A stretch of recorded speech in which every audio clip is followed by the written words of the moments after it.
police and law enforcement, officers be outgunned by gangs, drug dealers, and lunatics, and that is why I will fight to reinstate the ban against military-style assault weapons that Congress should never have lifted in the first place. These guns aren't used for hunting, and they're not made to protect our homes and families. As the name implies, they're designed to kill enemy soldiers in wartime assaults, and they do not belong on the streets of our cities. I'll also work to keep guns out of the hands of those convicted of battery and domestic violence, and to expand the prohibitions that already exist to cover abusive dating relationships and those found guilty of stalking. And above all, I believe we must do a better job of denying firearms to those with severe mental illness. I realize that this is an enormous challenge, but that's no excuse for sitting back and doing nothing. As a first step, I believe we need legislation to ensure that people who are involuntarily committed for outpatient mental health treatment, like the Virginia Tech shooter, can't walk into a store and buy a gun.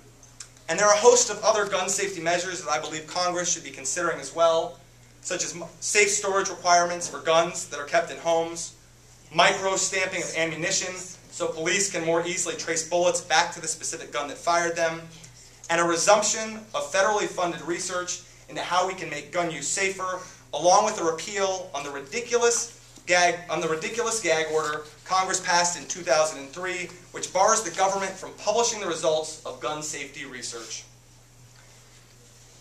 Let me conclude my remarks with a closing thought.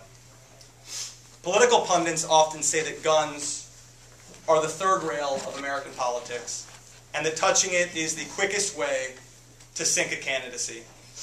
I know that tackling this issue head-on will make me public enemy number one with the gun lobby. And I'm sure they'll come after me, just as they'll be coming after Hillary Clinton and any other candidate who has the courage to stand up and speak out for common sense gun safety in next year's election. And because I have called them out on their views and their votes, I predict that my two opponents in this Senate race will respond with the same old arguments and excuses they've used for 20 years to justify their own inaction. They will tell us that new gun laws don't work because criminals don't follow the law, as if the only laws worth passing are those that no one will break.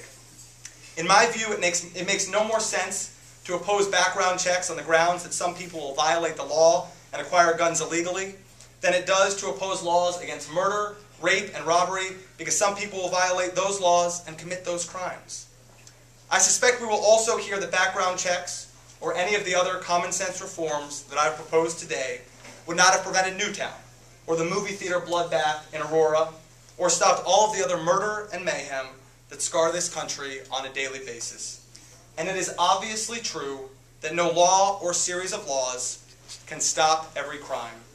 But since when did not being able to do everything become an acceptable excuse for not trying to do anything?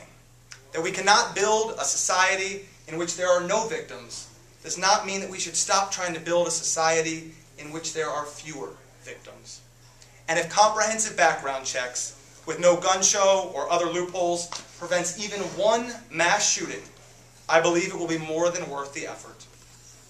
So if you agree that it is time to take action, if you agree that we can no longer allow narrow special interest groups to dictate our laws and dominate our politics, and if you agree that our country needs a new generation of leaders who are unafraid to stand up to the NRA and who will bring to the Senate a bold and practical agenda to reduce gun violence and make our streets safer and our families more secure, then I ask you to stand with me and my Senate campaign.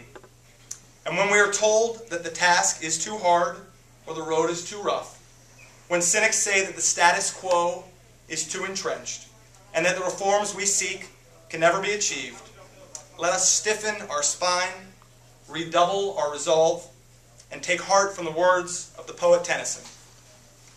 The lights begin to twinkle from the rocks. Some work of noble note may yet be done. Come, my friends, 'tis not too late to seek a newer world. Thank you very much.